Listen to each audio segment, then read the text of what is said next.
Hello guys, my name is Ayush Kumar and I have a humble request to you that please like my video. Hello दोस्तों, मेरा नाम है आयुष कुमार और आज हम सोशल स्टडीज के एक सब्जेक्ट यानी कि पॉलिटिकल साइंस के चैप्टर 1 यानी कि पावर शेयरिंग को डिस्कस करेंगे। So let's start.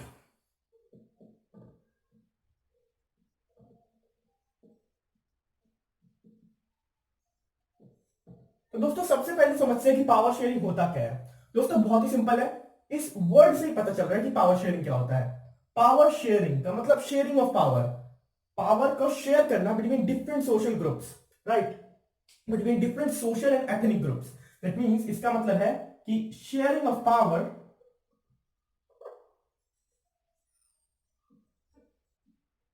Between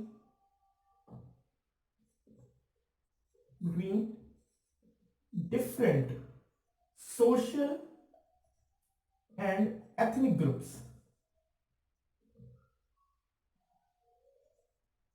clear दोस्तों, पावर शेयरिंग का मतलब पावर को शेयर करना between different social and ethnic groups. तो दोस्तों सोशल ग्रुप्स क्या होते हैं, यानी कि सोसाइटी के जो सोशल ग्रुप्स होते हैं, एक पर्टिकुलर सोसाइटी के जो डिफरेंट ग्रुप्स होते हैं उसको सोशल ग्रुप्स कहते हैं। और बेसिकली एथनिक ग्रुप्स जो होते हैं वो किसी सोसाइटी में जो पर्टिकुलर किसी कल्चर और किसी लैंग्वेज किसी लैंग्वेज या किसी पर्टिकुलर बिलीफ से जो जुड़े हुए आपस में, जैसे कि जरूरी नहीं है कि वो एक ही धर्म के हो या फिर एक ही नेशनैलिटी के हो, पर वो किसी पर्टिकुलर बिलीफ से किसी पर्टिकुलर कल्चर से वो जुड़े हुए हैं आपस में, तो उसको एथनिक ग्रुप्स कहते हैं दोस्तों। क्लियर है।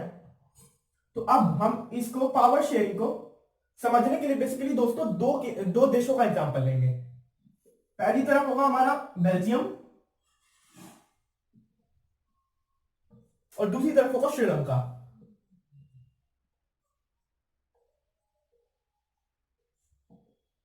ठीक है दोस्तों, सबसे पहले हम देखते हैं बेल्जियम के बारे में। तो दोस्तों बेल्जियम जैसा कि हम सबको पता है कि यूरोप का एक छोटा सा कंट्री है। ठीक है, सबसे पहले कहां पड़ता है, यूरोप में।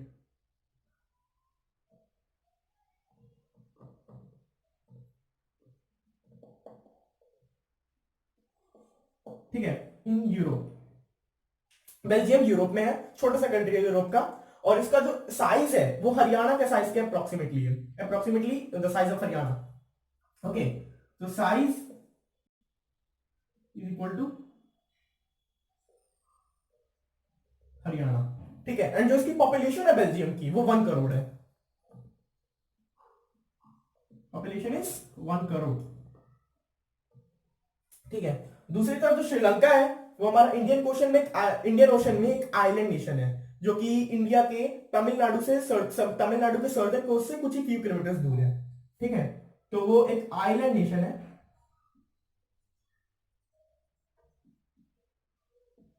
It's an island nation. ठीक है, और इसका जो श्रीलंका का जो साइज है वो भी अप्रोक्सीमेटली हरियाणा से थोड़ा बड़ा है। ठीक है, और इसका जो पॉपुलेशन है वो बेसिकली 2 करोड़ है।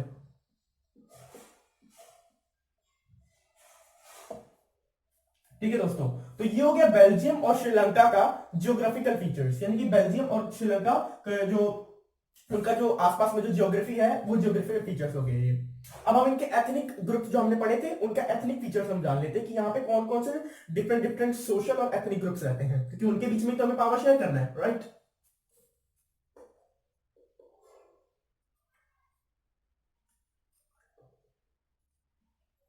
दोस्तों बेल्जियम जो है, बेल्जियम में तीन टाइप के लोग रहते हैं। सबसे पहले तो रहते हैं डच। ठीक है दोस्तों, डच यहां पे मेजॉरिटी है। डच की जो पॉपुलेशन है वो 59% है। ठीक है, इसके बाद यहां पे फ्रेंच रहते हैं जो कि 40% है।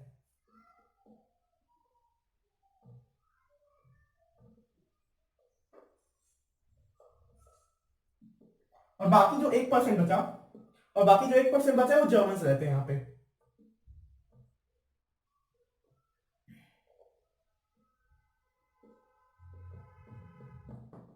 ठीक है दोस्तों, क्लियर। और ये श्रीलंका में सबसे पहले तो 74% वहां पे सिनहलाज रहते हैं। ठीक है, 74% सिनहलाज रहते हैं। और ये जो सिनहलाज हैं ये श्रीलंका के नेटिव लोग हैं। ठीक है, जो वहां शुरू से रहते हुए आ रहे हैं। इसके बाद वहां पे 18% 18% तमिल्स रहते हैं, यानी कि तमिल स्पीकिंग पीपल जो तमिल बोलते हैं। ये जो 18% है ना, इसमें भी दो टाइप्स के लोग हैं। एक है 13% वो लोग हैं जो कि श्रीलंकन तमिल्स हैं, जो कि श्रीलंका के खुद के नेटिव तमिल्स हैं, जैसे कि सेनालास खुद श्रीलंका के ही थे, वहां के नेटिव लोग थे। वैसे ही जो 13% तमिल्स हैं ये खुद श्रीलंका के ही है, वहां के नेटिव लोग हैं। इनको हम श्रीलंकन तमिल्स बोलते हैं।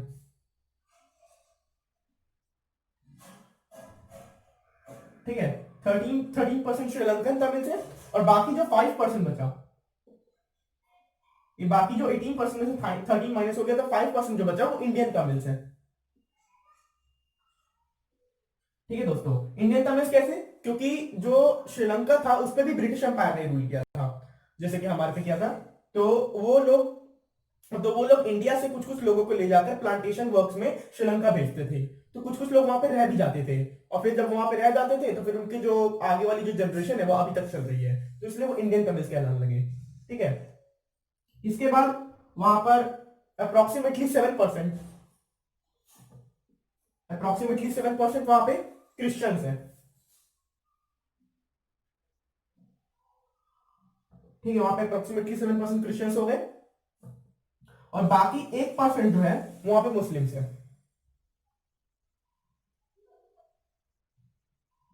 ठीक है, और अब देखते हैं कि ये जो सिनेला है ना, ये सिनेला बुद्धिस्ट है, यानी कि जो सिनेला है बुद्धिज्म को मानते हैं। ठीक है, ये तमिल्स जो है ये हिंदू भी मान, ये इसमें से कुछ तमिल्स हिंदू को भी मानते हैं जो बेसिकली इंडियन तमिल्स है, और कुछ तमिल्स जो है वो मुस्लिम धर्म को भी मानते हैं। ठीक है, और ये जो क्रिश्चियंस है, ये क्रिश्चियंस तो क्रिश्चियंस ही है, और जो मुस्लिम है वो मुस्लिम मुस्लिम ही है। ठीक है, अब ये हमने देख लिया इसके एथनिक ग्रुप्स, बेल्जियम और श्रीलंका के एथनिक ग्रुप्स। ठीक है, अब हम बेल्जियम और श्रीलंका का हमने ज्योग्राफी देख लिया, कैसे कैसे हैं ज्योग्राफिकल फीचर्स देख लिए हैं, और इन दोनों कंट्रीज के हमने एथनिक ग्रुप्स देख लिए हैं। अब हम इन दोनों कंट्रीज के पावर शेयरिंग मेथड को समझते हैं कि इन्होंने कौन कौन से तरीके अपनाए पावर शेयरिंग के लिए, और इसके क्या इफेक्ट्स हुए।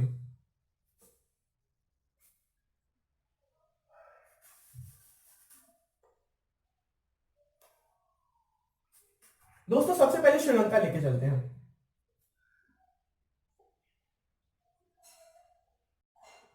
दोस्तों श्रीलंका ने पावर शेयरिंग बेसिकली कह सकते हैं उन्होंने नहीं की।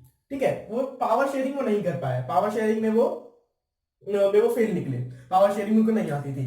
पावर शेयरिंग के अपोजिट एक टर्म होता है जिसको बोलते हैं मेजोरिटेरियनिज्म। ठीक है, पावर शेयरिंग के अपोजिट टर्म होता है जिसको बोलते हैं,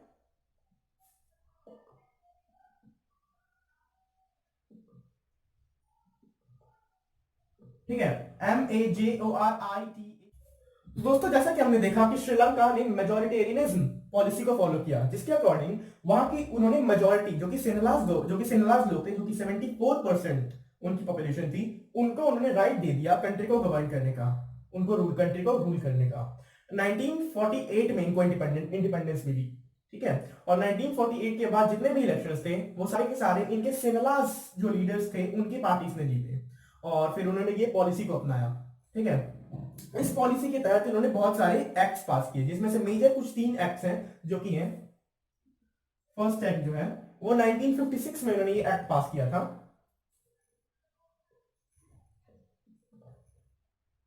1956 में इन्होंने ये एक्ट पास किया था कि जो सेनालास लोग थे उनकी जो लैंग्वेज थी जिसका नाम था सिनलीस, वो सिनलीस को इन्होंने ऑफिशियल लैंग्वेज डिक्लेयर कर दिया श्रीलंका का। ठीक है, 1956 में जो इन्होंने एक्ट पास किया था इस पॉलिसी के तहत, उसमें उन्होंने बताया कि जो सिनलीज है वो आज से श्रीलंका का ऑफिशियल लैंग्वेज होगा। ठीक है, सिनलीज एज ऑफिशियल लैंग्वेज। दोस्तों दूसरा जो उन्होंने रूल पास किया उसमें उन्होंने ये बताया कि अब से जो भी गवर्नमेंटल पोस्ट होगी और जो भी एजुकेशनल इंस्टीट्यूशंस में जो सीट्स वगैरह होंगी वो ज्यादातर अब सेनेलाज लोगों के लिए प्रेफर्ड होगी, मतलब कि सेनेलाज लोग के लिए उसमें ज्यादा सीट्स रहेंगी और उसमें ज्यादा उनके लिए रिजर्वेशंस रहेंगी। ठीक है, मतलब कि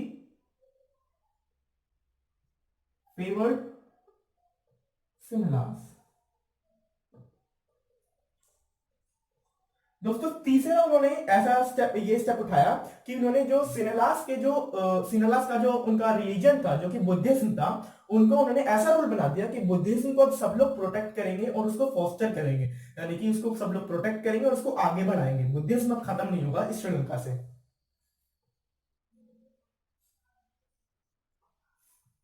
बुद्धिज्म को ऊपर बढ़ाया उन्होंने, ठीक है।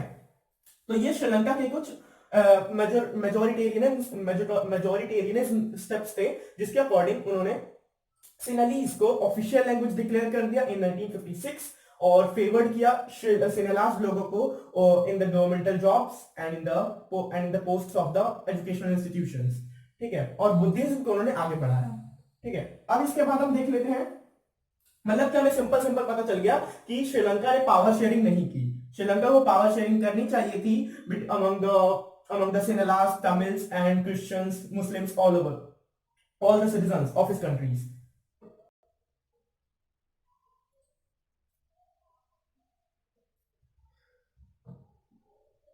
दोस्तों अब हम बेल्जियम पे चलते हैं।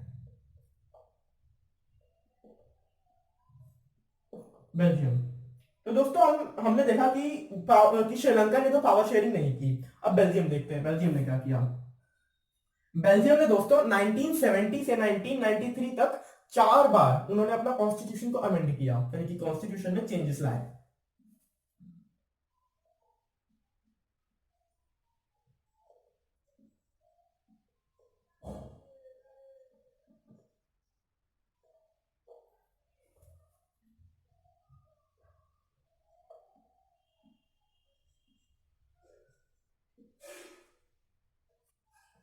फोर टाइम्स, ठीक है।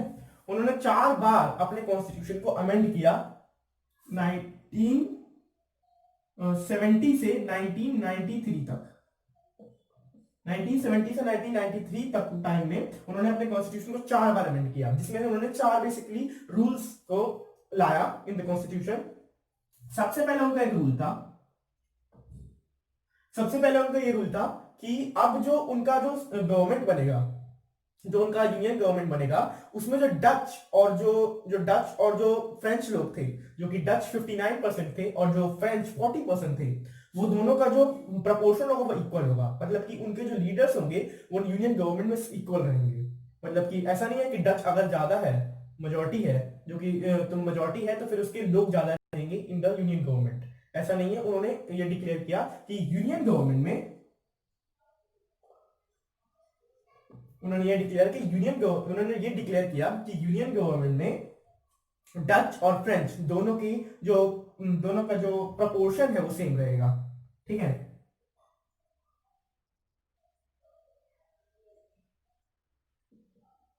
सेम प्रपोर्शन, ठीक है। दूसरा उन्होंने ये रूल लाया कि उन्होंने जो उनका जो स्टेट गवर्नमेंट था, बेसिकली जो ये बेल्जियम था ना, ये 2 टाइप के एरियाज में डिवाइडेड था। मान लेते हैं कि ये हमारा बेल्जियम है, ठीक है। तो ये जो ऊपर वाला एरिया है ना, ये, ठीक है, मान लेते हैं कि ऊपर वाले एरिया में हमारे रहते थे डच रहते थे, ठीक है। यहां पे मान लो ये जो ब्रूसेल्स था, ये ब्रूसेल्स 2 टाइप के रीजन्स में डिवाइडेड था। सबसे पहला रीजन था उसका अपना फ्लेमिश, ठीक है, फ्लेमिश। और दूसरा रीजन जो था वो था बेलोनिया, ठीक है। मैं इधर लिख देता हूं,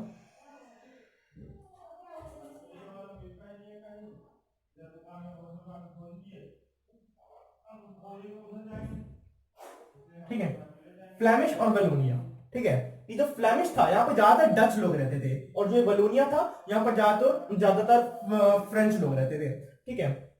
और यहाँ पर इनका था एक कैपिटल जिसका नाम था ब्रुसेल्स, ठीक है। और इस ब्रुसेल्स में 80% लोग जो थे ना, जो 80% लोग थे वो फ्रेंच थे, ठीक है। इस ब्रुसेल्स में 80% जो थे वो फ्रेंच थे, और बाकी जो 20% थे वो जर्मन, वो 20% डच थे, ठीक है।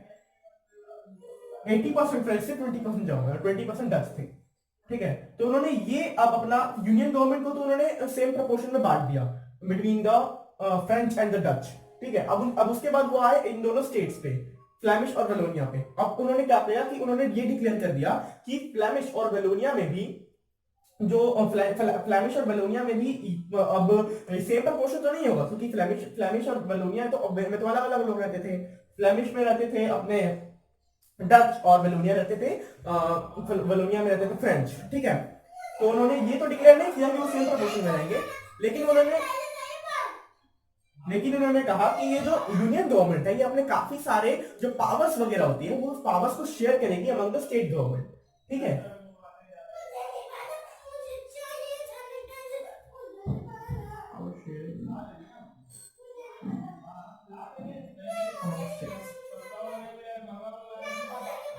ठीक है, तो यूनियन और स्टेट तो हो गया। अब इसके बाद आए ब्रुसेल्स। तो अब ना जो बेल्जियम था उसने अपने कैपिटल यानी कि जो ब्रुसेल्स था उसमें भी उन्होंने एक गवर्नमेंट बना रखी थी जिसको वो लोग ब्रुसेल्स गवर्नमेंट बोलते थे, ठीक है। लेकिन अब जो ब्रुसेल्स में जो डच थे वो कम थे और जो फ्रेंच थे वो ज्यादा थे, 80% फ्रेंच थे, 20% डच थे, ठीक है। तो फिर इन्होंने इसमें क्या किया कि वहां जो ब्रूसेल्स पे लोगों को बोला कि जैसे कि नेशन में मतलब कि पूरे नेशन में जो यूनियन गवर्नमेंट बना है उसमें डच लोगों ने फ्रेंच लोगों की जो इक्वल प्रोपोर्शन है उसको एक्सेप्ट किया है। उसी उसी प्रकार जो ब्रूसेल्स में जो गवर्नमेंट बनेगा, ठीक है, उसमें जो फ्रेंच लोग हैं जो कि अब मेजोरिटी है इस ब्रूसेल्स में, वो डच की इक्वल पार्टिसिपेशन को एक्सेप्ट करेंगे, ठीक है। मतलब कि यूनियन गवर्नमेंट में डच जो कि ज्यादा थे और फ्रेंच जो कि कम थे वो दोनों इक्वल इक्वल हो गए। और जो कैपिटल गवर्नमेंट था इनका यानी कि कैपिटल इनका ब्रूसेल्स था, ठीक है, इनका जो कैपिटल था वो ब्रूसेल्स था,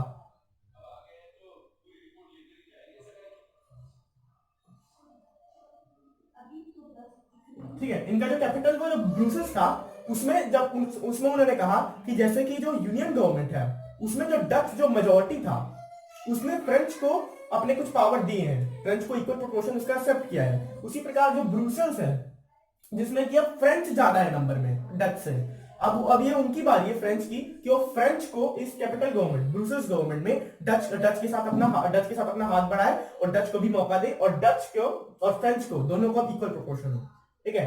तो फिर थर्ड में उन्होंने क्या किया कि जो उनका ब्रूसेल्स गवर्नमेंट था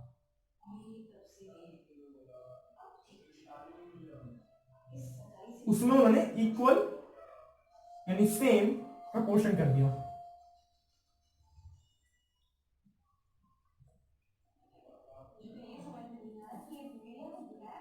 ठीक है। तो इसका मतलब कि फ्रेंच का तो काम हो गया, डच का भी हो गया, मतलब कि पावर जो थी वो फ्रेंच और डच में तो शेयर हो गई। लेकिन जर्मन का क्या हुआ, जो 1% जर्मन थे। तो अब बेल्जियम गवर्नमेंट को जर्मन की चिंता सताने लग गई। उनको लगा कि अब बेल्जियम में अगर कि बेल्जियम ने अगर अब जर्मन को पावर नहीं दी तो जर्मन लोग जो है वो अटैक कर देंगे फिर, या फिर जर्मन लोग क्या सिविल वॉर कर देंगे, ठीक है। तो सिविल वॉर क्या होता है, जो कि सिविल वॉर होता है अपने सिविलियंस की जब एक दूसरे पर अटैक करते हैं, डिफरेंट डिफरेंट ग्रुप्स बना के डिफरेंट डिफरेंट सोशल ग्रुप्स बना लेते हैं और एक दूसरे पर अटैक करते हैं। और वो अटैक इतना इंटेंस होता है ना, इतना इंटेंस होता है कि वो वॉर जैसा लगता है, ठीक है। तो वो कर देंगे। तो उन्होंने चौथा स्टेप जो उठाया वो उन्होंने कम्युनिटी गवर्नमेंट बनाया, ठीक है। और ये जो कम्युनिटी गवर्नमेंट है ये बेल्जियम ने बनाया और इसमें कम्युनिटी गवर्नमेंट में ज्यादातर लोग जो है वो जर्मन स्पीकिंग थे, वो जर्मन रीजन के थे, ठीक है,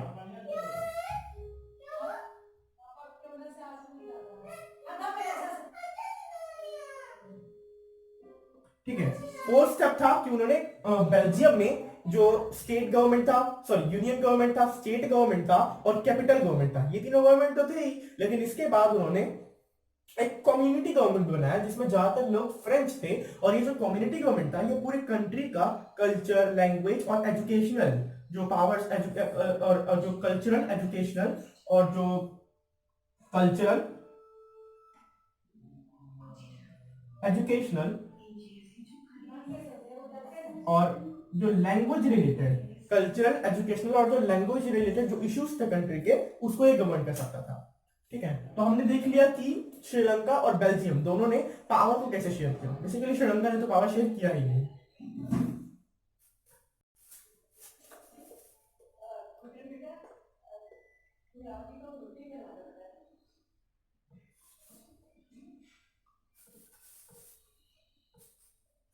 ठीक है दोस्तों। तो अब हम देखते हैं कि श्रीलंका ने जब पावर को शेयर नहीं किया तो श्रीलंका का इफेक्ट क्या हुआ।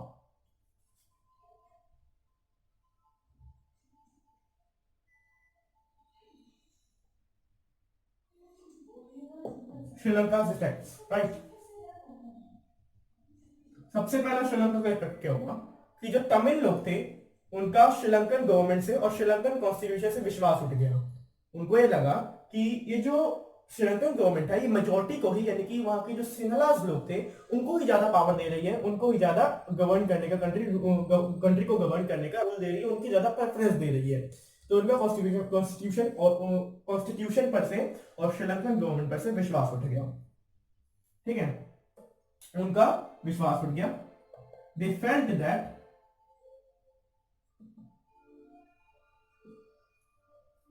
government were not concerned of them।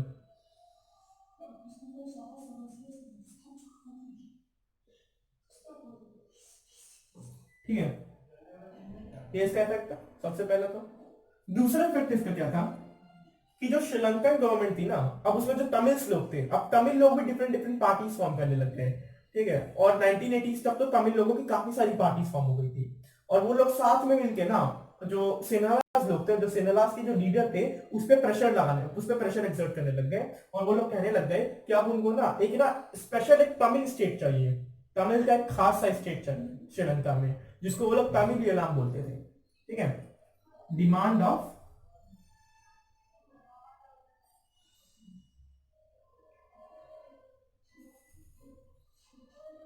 Tamil मतलब स्पेशल स्टेट फॉर तमिल्स।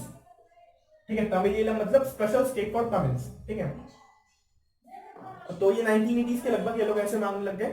ठीक है, इसके और इफेक्ट्स क्या हुए कि अब ये लोग जब एक तमिल इलाम को मांगने लग गए, जो तमिल लोग थे वो एक स्टेट की डिमांड करने लग गए, और सिनलास लोग थे वो इनको स्टेट देने नहीं वाले थे, क्योंकि वो बेसिकली मेजोरिटी का ज्यादा मानते थे कि मेजोरिटी को करना चाहिए। ठीक है, तो अब यहाँ पर सिनलास और तमिल्स के बीच में लड़ाई हुई, और इस लड़ाई के कारण हजारों लोगों की मौत हुई। ठीक है, तो अगला इफेक्ट क्या हुआ, सिविल वॉर। अगला इफेक्ट हुआ कि श्रीलंका में सिविल वॉर हो गया। सिविल वॉर मतलब वही कि आपस में सिविलियंस, एक कंट्री के जो सिटीजन्स हैं वही आपस में लड़ रहे हैं, डिफरेंट अपोजिंग ग्रुप्स बना था, डिफरेंट आइडियोलॉजीज के, डिफरेंट व्यूज के ग्रुप बना के आपस में ही लड़ रहे हैं, और इतना इंटेंस कॉन्फ्लिक्ट है ना वो कि वॉर जैसा लग रहा है वो। ठीक है, सिविल वॉर हुआ जिसमें हजारों लोग मर गए। चौथा इफेक्ट क्या हुआ कि हजारों लोग मर तो गए, लेकिन कुछ ऐसे लोग थे जिनको, जो मरे तो नहीं पर उन्होंने अपना लिवलीहुड खो दिया, अपना जीने का साधन खो दिया, और काफी लोगों को तो श्रीलंका को छोड़ के जाना भी पड़ा, और दूसरी कंट्रीज में ऐसे रिफ्यूजीज उनको रहना पड़ा। ठीक है, मतलब कि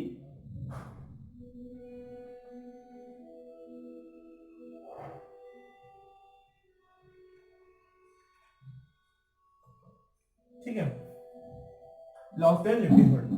ठीक है, अब इसके बाद श्रीलंका का जो ये एक पावर शेयरिंग उन्होंने नहीं किया, इसका एक और इफेक्ट आया था। उसका एक और इफेक्ट ये था कि श्रीलंका जो है वो अपने इकोनॉमिक डेवलपमेंट के लिए, अपने हेल्थ रिकॉर्ड के लिए, अपने जो एजुकेशन रिकॉर्ड्स है उसके लिए बहुत फेमस जानी जाती थी। लेकिन जब इन्होंने पावर को शेयर नहीं किया, जब इतने दंगे होने लगे, इतने सिविल वॉर्स होने लगे, इतने लोगों की जाने लगी, तो उनका जो इकोनॉमिक डेवलपमेंट था, इतना जो उनका जो इकोनॉमिक डेवलपमेंट का जो रिकॉर्ड था, जो हेल्थ रिकॉर्ड था, जो उनका एजुकेशन रिकॉर्ड था, जो लिटरेसी रेट था, वो पूरा का पूरा डाउन हो गया, पूरा का पूरा बर्बाद हो गया। ठीक है,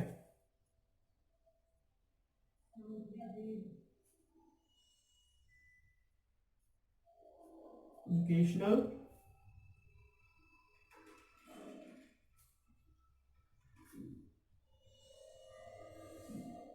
record down, health record down. ठीक है दोस्तों, तो अब हमने देख लिया कि पावर शेयरिंग जिस कंट्री ने की, यानी कि बेल्जियम, उसको फायदे हुए। बेसिकली अब क्या फायदे हुए हम देखते हैं।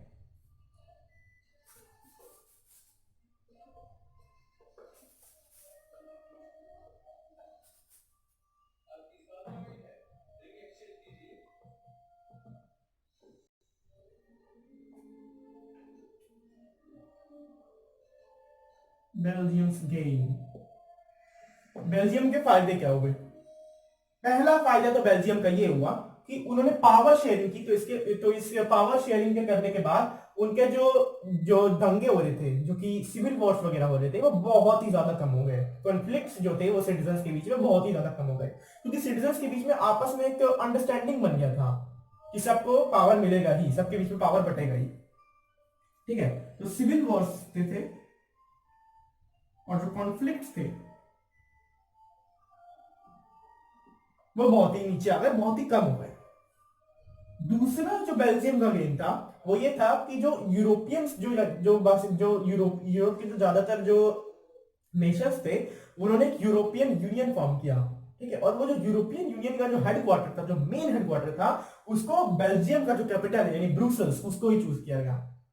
ठीक है,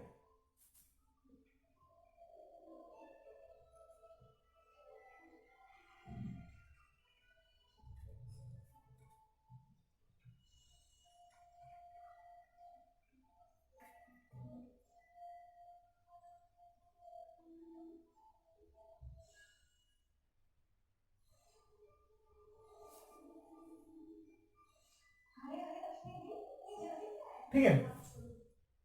तो बेल्जियम का गेम क्या था कि सबसे पहले तो वहां पे सिविल वॉर कम हो गए, कॉन्फ्लिक्ट्स कम हो गए। ठीक है, अंडरस्टैंडिंग बढ़ गई लोगों के बीच में। तीसरा पॉइंट है अंडरस्टैंडिंग बढ़ गई।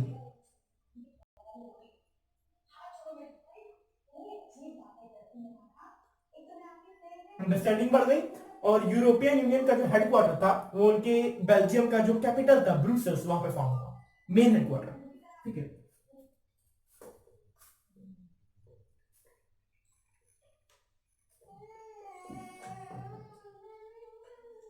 तो अब हमने देखा दोस्तों कि जिस कंट्री ने पावर शेयरिंग की, जो कि बेल्जियम, उसको कितने फायदे हुए। राइट, उसके उसमें उस देश में कॉन्फ्लिक्ट्स भी कम हुए, उस देश में डेवलपमेंट भी ज्यादा हुई, उस देश में अंडरस्टैंडिंग ज्यादा बढ़ी। राइट, उस देश में यूरोपियन यूनियन का मेन हेडक्वार्टर उनके कैपिटल में बना। और जिस देश ने पावर शेयरिंग नहीं की, जो कि श्रीलंका, उसके देश का हेल्थ रिकॉर्ड कम हो गया, हजारों लोग मरे, सिविल वॉर ज्यादा हो गया, अंडरस्टैंडिंग कम हो गई, हेल्थ रिकॉर्ड कम हो गया। राइट, ये सब हो गया। तो बेसिकली हमने समझ लिया कि जो पावर शेयरिंग है ये एक बहुत ही बढ़िया टर्म है, बहुत ही पॉजिटिव टर्म है। राइट, ये बहुत ही पॉजिटिव टर्म है। ठीक है, पावर शेयरिंग एक नेगेटिव टर्म नहीं है, बहुत ही पॉजिटिव टर्म है। हमने इन दो एग्जांपल से डिटेल में समझ लिया एकदम। ठीक है, अब हम पावर शेयरिंग के बेसिकली फायदे देख लेते हैं। पावर शेयरिंग के फायदे क्या होते हैं? तो दोस्तों, पावर शेयरिंग के जो फायदे होते हैं वो भी दो किस्म के होते हैं। सबसे पहला पावर शेयरिंग का जो फायदा होता है उसको कहते हैं प्रूडेंशियल। प्रूडेंशियल जो गेन होता है पावर शेयरिंग का,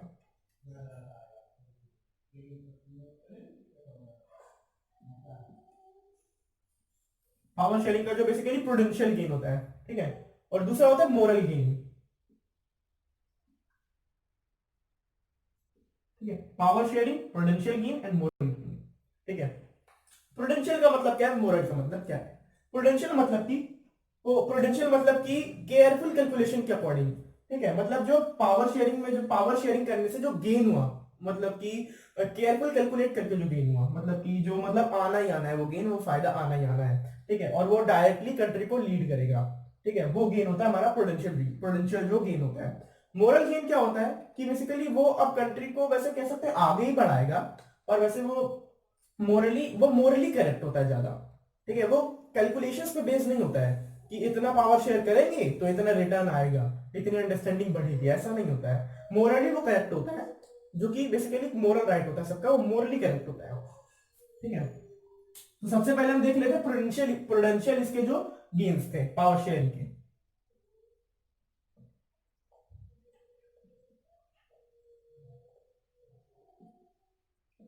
दोस्तों, प्रूडेंशियल गेन यही है कि पावर शेयरिंग से क्या होता है। सबसे पहले हमने पढ़ा बेल्जियम और श्रीलंका, पावर शेयरिंग से हुआ क्या, कॉन्फ्लिक्ट कम हुआ सबसे पहले तो सबसे पहला इसका प्रूडेंशियल गेन यही है पावर शेयरिंग का, कि इससे कॉन्फ्लिक्ट बहुत कम हो गए।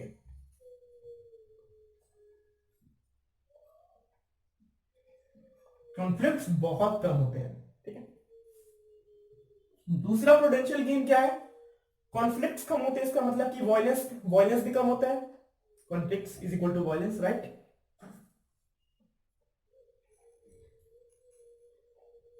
कॉन्फ्लिक्ट कम हुआ तो मतलब वॉयलेंस भी कम हुआ। ठीक है, कॉन्फ्लिक्ट कम हो गया, वॉयलेंस कम हो गया, तो कुछ बढ़ेगा भी, और बढ़ेगा क्या, political stability.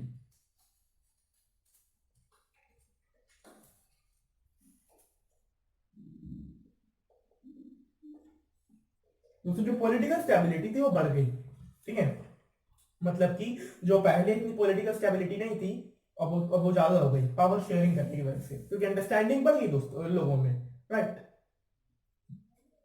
Power potential region का कॉन्फ्लिक्ट कम हो गया, वॉयलेंस कॉन्फ्लिक्ट्स कम हो गए, वॉयलेंस कम हो गया, पॉलिटिकल स्टेबिलिटी जो थी वो बढ़ गई। चौथा क्या था, यूनिटी कंट्री की बढ़ गई, राइट। कंट्री की यूनिटी है वो कंट्री की यूनिटी वो काफी बढ़ गई पहले के मुकाबले, पावर शेयरिंग करने के ये फायदे हैं, ठीक है।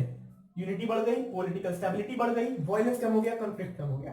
बेसिकली हमारे पोटेंशियल गेन्स है। अब हमारे मोरल गेन्स क्या है,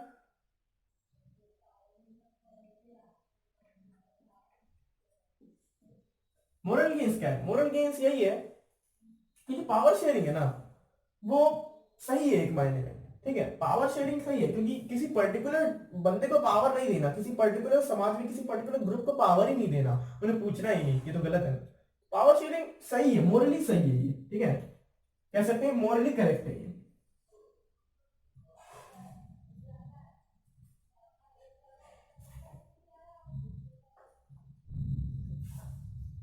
ठीक है दोस्तों, पावर शेयरिंग मोरली करेक्ट है। और ये जो मोरल मोरल इससे क्या हो गया कि जो मोरल गेन्स पावर शेयरिंग की यही है कि अब लोगों में ज्यादा अंडरस्टैंडिंग है, राइट।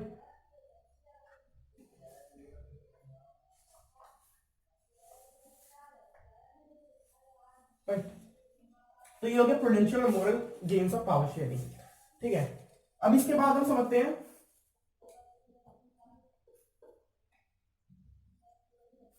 अब हम पावर शेयरिंग के डिफरेंट डिफरेंट टाइप्स को समझते हैं, टाइप्स क्या होते हैं पावर शेयरिंग की।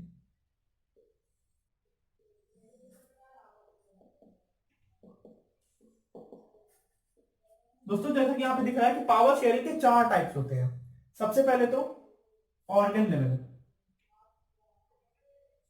ठीक है, सबसे पहले पावर शेयरिंग का होता है ऑर्गन लेवल। ऑर्गन लेवल का मतलब क्या हो गया कि जो गवर्नमेंट है, जो सरकार है, वो एक पर्टिकुलर लेवल में ही, ठीक है, एक पर्टिकुलर जो सेम लेवल है उसमें जो जो ऑर्गन्स है उसके बीच में पावर डिवाइड करती है।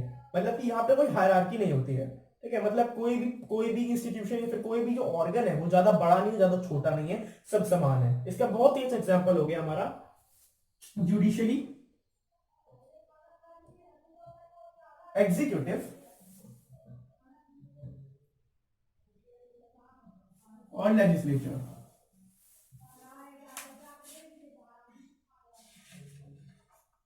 ठीक है। जुडिशरी, एग्जीक्यूटिव और लेजिस्लेचर, इन तीनों में कोई भी छोटा नहीं है, कोई भी बड़ा नहीं है, तीनों एक समान है। और गवर्नमेंट जो है, इंडियन गवर्नमेंट, जो इंडियन कॉन्स्टिट्यूशन है, उसने इन तीनों को समान पावर दे रखी है। जितना पावर जुडिशरी के पास है उतना ही लेजिस्लेचर और उतना ही एग्जीक्यूटिव के पास।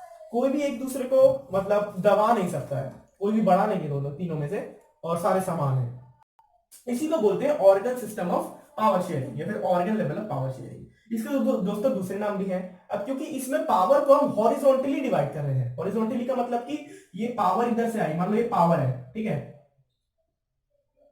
मान लो ये पावर है ऐसे, ठीक है, ये जो स्क्वायर है पावर है, ठीक है। अब अगर हम इस पावर को ऐसे डिवाइड करें,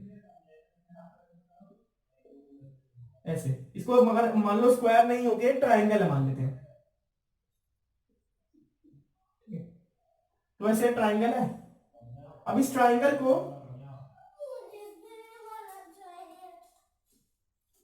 ये जो एक ट्राइंगल था, हमने इस ट्राइंगल को 3 इक्वल पार्ट्स में 3 लोगों को दे दिया, तो वो 3 इक्वल पार्ट्स में हॉरिजॉन्टली गया ना, वो एक पार्ट इसको, एक पार्ट इसको, एक पार्ट इसको, तो वो organ level of power sharing गया, ठीक है। तो इसको हम horizontal organ level of power sharing हो गया और हॉरिजॉन्टल भी हो गया, एक पर्टिकुलर हॉरिजॉन्टल लाइन में पावर को हमने डिवाइड कर दिया, तो उसको horizontal level of power sharing भी कहते हैं, ठीक है, हॉरिजॉन्टल भी कहते हैं, ठीक है।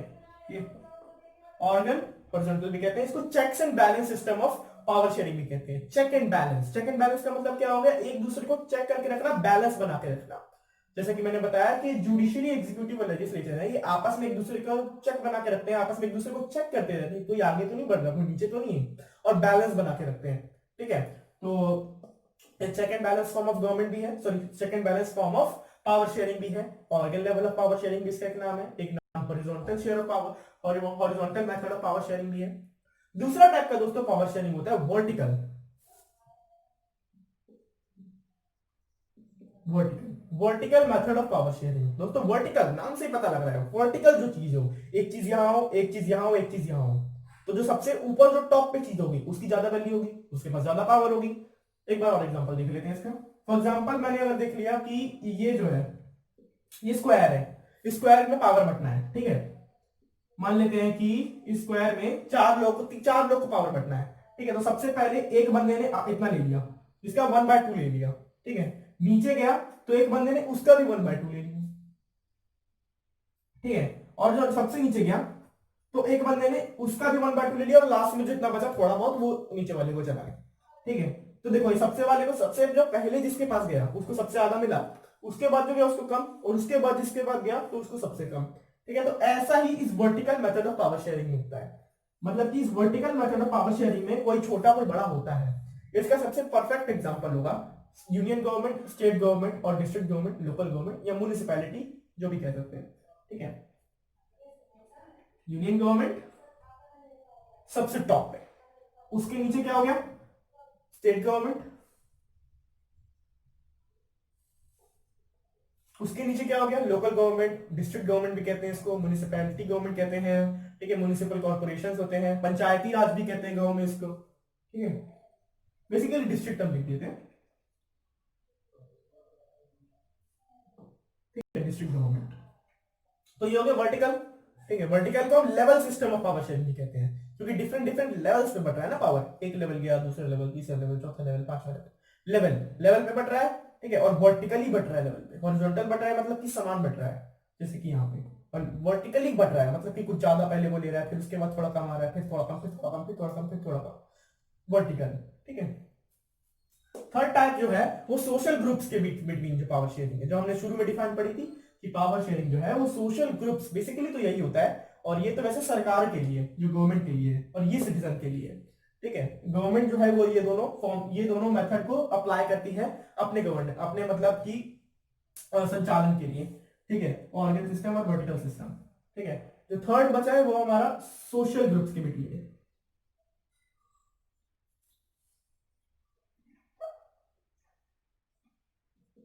ठीक है। सोशल ग्रुप्स आपस में जब पावर डिवाइड करते हैं, बेसिकली जो क्या होता है ये कि कुछ जैसे होता है ना कि आपने रिजर्वेशन सुने होंगे कि ओबीसी हो गया, other backward caste, scheduled caste हो गए, शेड्यूल्ड ट्राइब्स हो गए, और वुमेन्स के लिए जो इलेक्शंस वगैरह होते हैं उसमें सीट्स वगैरह काफी रिजर्व होती है, ठीक है। जो पंचायती राज सिस्टम हो गया, म्युनिसिपैलिटी वगैरह में 1/3 सीट रिजर्व होती है वुमेन के लिए। तो बेसिकली यही तो है सोशल ग्रुप्स के बीच के में पावर शेयर किया, ठीक है। पावर उसको पावर दिया, उसको पावर शेयर किया, ठीक है। तो इसमें बेसिकली यही होता है कि जैसे हमने पढ़ा था बेल्जियम के बारे में, बेल्जियम में हमने कम्युनिटी गवर्नमेंट पढ़ा था, तो बेसिकली जर्मन्स के लिए था, तो किसी पर्टिकुलर सोसाइटी के लिए वो हो गया, किसी particular language, basically linguistic basis पे होता है, ठीक है। किसी पर्टिकुलर लैंग्वेज के बेसिस पे, किसी पर्टिकुलर रिलीजियन के बेसिस पे। तो इसका परफेक्ट एग्जांपल हो गया जो कम्युनिटी गवर्नमेंट हमने पढ़ा था बेल्जियम में, राइट। बेल्जियम का कम्युनिटी गवर्नमेंट,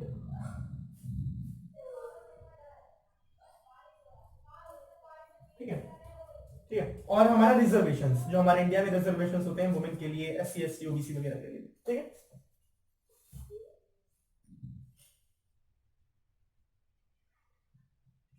रिजर्वेशन, ठीक है। तो हमने पढ़ लिया ऑर्गन सिस्टम, वर्टिकल और मतलब organ method of power sharing, vertical method of power sharing, social groups, among the social groups, different social groups, उसमें पावर जब शेयर किए जाते हैं, ठीक है। तो उसको social groups of power sharing कहते हैं।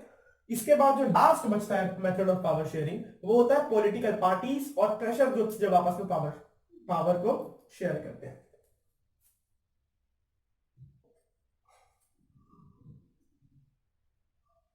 Political parties and